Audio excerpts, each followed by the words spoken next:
تو گویا مذہبی لوگوں کو اللہ تعالیٰ نے زمین پر اقتدار تفویض کر دیا، اس کے نتیجے میں مسلمان عالمی قوت بن گئے۔ ہمارا جو پہلا غلط کام ہوا وہ قرارداد مقاصد کا ہے۔ قرارداد مقاصد میں آپ نے ریاست کی نوعیت طے کی کہ مذہبی ریاست ہے، تو ہم یہ سمجھتے ہیں کہ یہ سب کے سب قوانین خلاف اسلام ہیں، خلاف انصاف ہیں، اسی طریقے سے خلاف جمہوریت ہیں۔ کسی پہ لوگ مثال پیش کرتے ہیں کہ بھئی ایک چور اگر چوری کرے گا تو میں اس کو چور کہوں گا یا نہیں کہوں گا، اگر اس نے کفر کیا تو کافر کہوں گا کہ نہیں کہوں گا؟ او بھائی وہ چور کہہ رہا ہے میں نے چوری نہیں کی، وہ کہہ رہا ہے میں نے چوری نہیں کی، یہ جس مال کے بارے میں آپ کہہ رہے ہیں مال مسروقہ ہے، یہ مال مسروقہ نہیں ہے میرا۔ بسم اللہ الرحمن الرحیم۔ السلام علیکم۔ المورد کے حسن الیاس جو کہ جاوید غامدی صاحب کے شاگرد اور ان کے ممکنہ جانشین ہیں، انہوں نے سپریم کورٹ کے مبارک ثانی کیس ریویو پیٹیشن پر اور اس پر جو سپریم کورٹ کی چیف جسٹس قاضی فائز عیسیٰ نے فیصلہ دیا ہے اس پر اپنا تبصرہ ایک انٹرویو میں کیا، اور آج کے ہمارے اس ویلاگ میں وہی ہمارا موضوع ہے۔ حسن الیاس صاحب طبقہ المورد کے نمائندہ ہیں اور ان سے ہمیں اسی فیصلے کی اور اسی تبصرے کی اور اسی تنقید کی توقع تھی، اور اسی لیے ان کا وہ 30-35 منٹ کا جو ویلاگ ہے یا ان کا جو پوڈ کاسٹ ہے وہ میں نے غور سے سنا، اور دلچسپ بات یہ ہے کہ ان کی وہ ساری تنقید اور وہ سارا تبصرہ وہ اندرونی طور پر بہت سارے تضادات کا شکار ہے۔ لیکن اصل مدعا پر جانے سے پہلے ایک امر واقعہ کے طور پر اسے آپ لطیفہ بھی سمجھ لیں، میں آپ کے سامنے اس کو رکھتا ہوں کہ جب سپریم کورٹ نے ریویو پٹیشن کے لیے پہلی ہیئرنگ تھی تو سپریم کورٹ کے جو کورٹ نمبر 1 ہے اس میں بھی موجود تھا، اور اس وقت چیف جسٹس صاحب نے یہ وکلاء سے مشورہ کیا کہ اس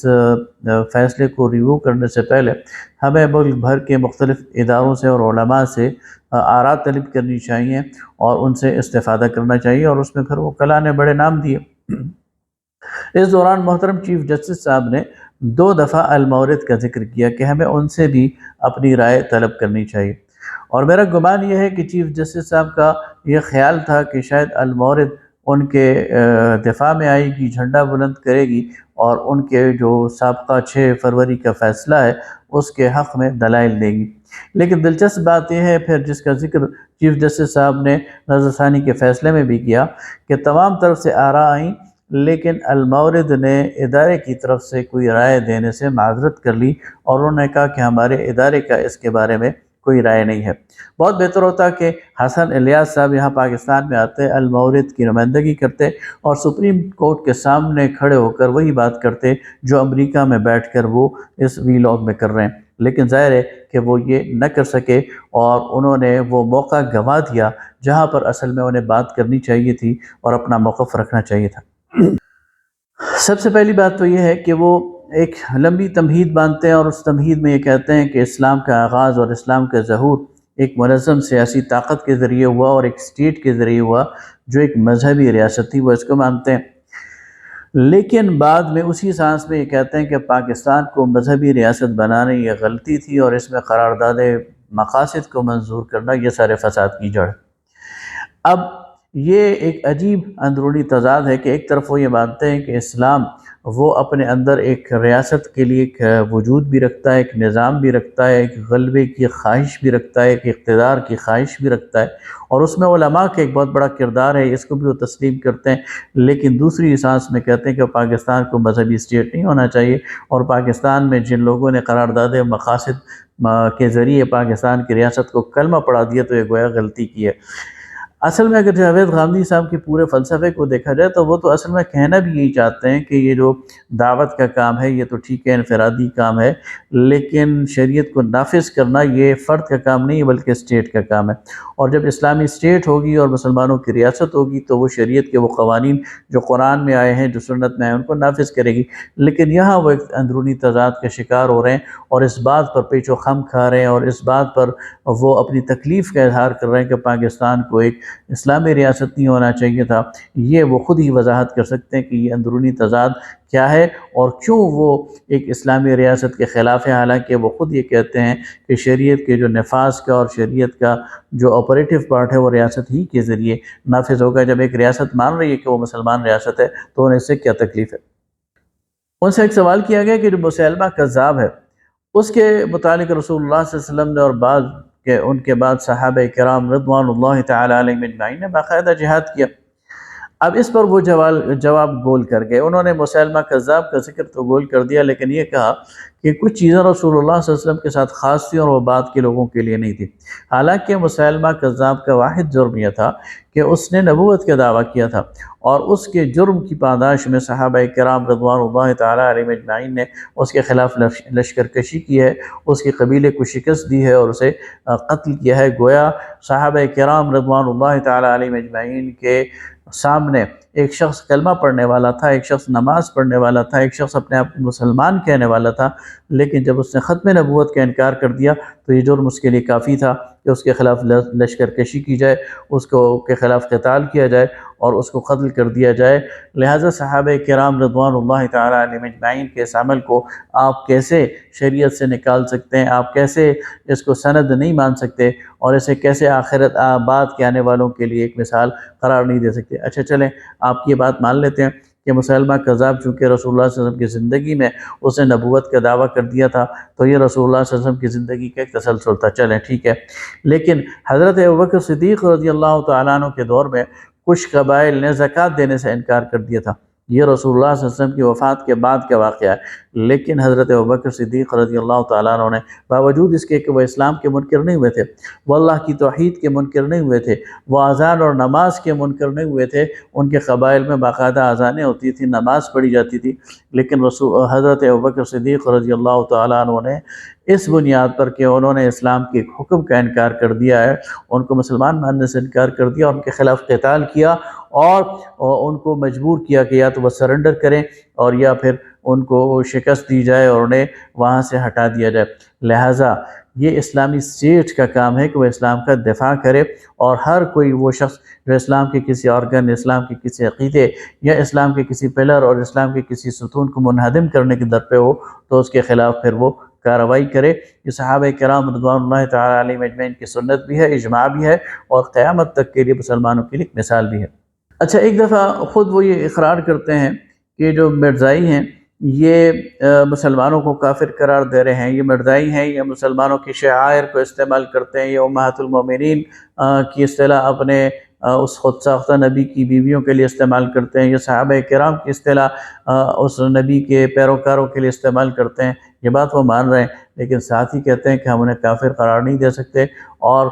پھر یہ بھی کہتے ہیں کہ ان کا یہ جو سپریم کورٹ کا یہ فیصلہ ہے یہ اسلام کے بھی خلاف ہے، یہ انصاف کے بھی خلاف ہے، اور یہ جمہوریت کے بھی خلاف ہے۔ جمہوریت کی بات تو الگ ہے، حالانکہ اس پہ بھی ڈسکشن ہو سکتی ہے کہ اگر کسی معاشرے میں اکثریت ایک فیصلہ کر لے تو اسے آپ کیسے جمہوریت کے خلاف قرار دے سکتے ہیں، لیکن چلیں اس کو ایک طرف رکھتے ہیں، اسلام کے خلاف آپ اسے کیسے قرار دے سکتے ہیں جب ایک شخص یا ایک گروہ خود آپ کو، امت مسلمہ کی ایک بہت بڑی اکثریت کو کافر قرار دے رہا ہے اور آپ کو اسلام سے خارج قرار دے رہا ہے، اور آپ پر ایک جھوٹی تہمت مسلط کرنے کی کوشش کرتا ہے کہ اس جھوٹی بات کو مانو ورنہ تم کافر ہو، تو پھر کیسے آپ اسے مسلمان سمجھتے ہیں اور کیسے آپ انہیں دائرہ اسلام میں داخل سمجھ سکتے ہیں؟ یہ وہ اندرونی تضاد ہے جو ان کی گفتگو میں بالکل نمایاں نظر آتا ہے۔ اچھا، بحث کو الجھانے کے لیے وہ دیوبندی بریلوی اختلاف کو ہوا دینے کی کوشش کر رہے ہیں اپنی اس گفتگو میں، اور شیعہ سنی اختلاف کو ہوا دینے کی کوشش کر رہے ہیں، اور تصوف کے کچھ باطل نظریات کی آڑ لے کر قادیانیوں کی اس باطل تعویلات کو جواز فراہم کرنے کی کوشش کر رہے ہیں۔ یہ محض ان کو دلائل فراہم کرنے اور ان کو جواز فراہم کرنے والی بات ہے، حالانکہ اصل بات یہ ہے کہ دیوبندی اور بریلویوں کے اندر ہزار اختلاف ہوں گے، شیعہ اور سنی کے اندر ہزار اختلاف ہوں گے، لیکن ختم نبوت وہ مسئلہ ہے جس پر ہر دور میں ہم نے دیکھا ہے، اور اس موقع پہ بھی ہم نے دیکھا ہے کہ شیعہ، سنی، دیوبندی اور بریلوی سارے ایک جگہ اکٹھے ہو گئے، اپنے سارے اختلافات کو بالائے طاق رکھ کر انہوں نے 1974 میں بھی، اس سے پہلے بھی، اور اس موقع پر بھی یہ ثابت کیا کہ چاہے وہ سنی ہو، چاہے وہ شیعہ ہو، چاہے وہ دیوبندی ہو، چاہے وہ بریلوی ہو، سب کے نزدیک بالاتفاق یہ قادیانی اور مرزائی کافر ہیں، اور اس میں کسی کو اختلاف نہیں۔ لہٰذا آپس کے جو امت کے اختلافات ہیں، جو فروعی اختلافات ہیں، ان کو آڑ بنا کر اور ان کو ڈھال بنا کر قادیانیوں کو جواز فراہم کرنا، یہ المورد کا کام تو ہو سکتا ہے، کسی اور سلیم الفقہ سلیم الطبع مسلمان کا کام نہیں ہو سکتا۔ اچھا، حسن الیاس صاحب اس بات کو تسلیم کرتے ہیں کہ قادیانیوں کا جو عقیدہ ہے ختم نبوت سے متعلق کہ وہ ایک شخص کو نبی مان رہے ہیں، یہ صریح کفر ہے، لیکن ہم انہیں کافر نہیں کہہ سکتے۔ اور ہم کیوں انہیں کافر نہیں کہہ سکتے؟ ہم انہیں اس لیے کافر نہیں کہہ سکتے کہ وہ خود اپنے آپ کو کافر نہیں سمجھتے۔ اور پھر وہ ایک دلچسپ دلیل دیتے ہیں، اور یہ دلیل وہی دے سکتے ہیں، کوئی اور نہیں دے سکتا۔ وہ فرماتے ہیں کہ آپ کسی کو چور کہیں اور اس نے چوری کی ہو، لیکن اگر وہ خود اپنے آپ کو چور نہ سمجھتا ہو تو وہ چور نہیں۔ سبحان اللہ۔ اب اس دلیل پر کیا کہا جا سکتا ہے کہ ایک شخص اپنے باطل اور اپنے فساد کے لیے جواز فراہم کرے؟ تو قرآن کی وہ آیت مجھے یاد آ گئی کہ وَإِذَا قِيلَ لَهُمْ لَا تُفْسِدُوا فِي الْأَرْضِ قَالُوا إِنَّمَا نَحْنُ مُصْلِحُونَ أَلَا إِنَّهُمْ هُمُ الْمُفْسِدُونَ وَلَكِنْ لَا يَشْعُرُونَ کہ جب ان سے کہا جاتا ہے زمین میں فساد نہ پھیلاؤ تو کہتے ہیں ہم تو اصلاح کرنے والے ہیں۔ اللہ فرماتے ہیں یہی فساد کرنے والے۔ تو کوئی بھی فسادی، کوئی بھی قاتل، کوئی بھی چور، وہ اپنے آپ کو قاتل نہیں سمجھتا، وہ اپنے آپ کو چور نہیں سمجھتا، وہ فساد کرنے والا اپنے آپ کو فساد کرنے والا نہیں سمجھتا، وہ تو کہتا ہے میں تو اصلاح کر رہا ہوں۔ یعنی قتل کرنے والے کے پاس بھی اپنے قتل کا جواز ہوتا ہے، چوری کرنے والے کے پاس بھی اپنی چوری کا جواز ہوتا ہے، اور وہ کہتا ہے یہ لوگ لوٹ مار کر رہے ہیں تو میں نے کر لی تو کیا ہو گیا؟ تو اگر وہ اپنے آپ کو چور نہ سمجھے، وہ اپنے آپ کو قاتل نہ سمجھے تو آپ اسے ریلیف دے دیں گے۔ آپ اس کے بارے میں یہ کہیں گے کہ ہاں یہ چونکہ اپنے آپ کو چور نہیں سمجھتا اس لیے یہ چور نہیں ہے۔ یہ ایسی منطق ہے جس دنیا کے کسی قانون میں نہیں مانی جائے گی، دنیا کی کسی تہذیب میں نہیں مانی جائے گی، اور آپ اسے مسلمانوں کے اوپر مسلط کرنا چاہتے ہیں۔ اچھا، وہ اسلام اور اسلام کے اندر عقیدہ اور عمل کے فرق کو بھی مٹا رہے ہیں۔ مثلا وہ یہ کہتے ہیں کہ بھئی ایک شخص زنا کرتا ہے لیکن پھر بھی مسلمان ہے، ایک شخص ہے وہ قتل کرتا ہے تو پھر بھی مسلمان ہے، تو ایک شخص اگر ختم نبوت کا انکار کر دے تو تب بھی وہ مسلمان ہے۔ یہ ایک عجیب منطق ہے۔ دیکھیے، ایک ہوتا ہے عقیدہ اور ایک ہوتا ہے عمل۔ عقیدے کا انکار اور چیز ہے، عمل میں جرم کا ارتکاب اور چیز ہے۔ مثلا ایک شخص ہے وہ لا الہ الا اللہ محمد رسول اللہ پڑھتا ہے، مسلمان ہے، آخرت پر یقین رکھتا ہے، نبی کریم صلی اللہ علیہ وسلم کی نبوت پر اور ختم نبوت پر یقین رکھتا ہے، اس سے قتل ہو جاتا ہے، یہ مجرم تو ہے لیکن اسے ہم کافر قرار نہیں دیں گے۔ ایک شخص زنا کا سرزد ہو جاتا ہے تو وہ مجرم تو ہے لیکن اسے ہم کافر قرار نہیں دے سکتے، اس لیے کہ اس کا ایمان بہرحال معتبر ہے۔ اللہ تعالیٰ چاہے گا سزا دے دے گا، اللہ چاہے گا معاف کر دے گا، لیکن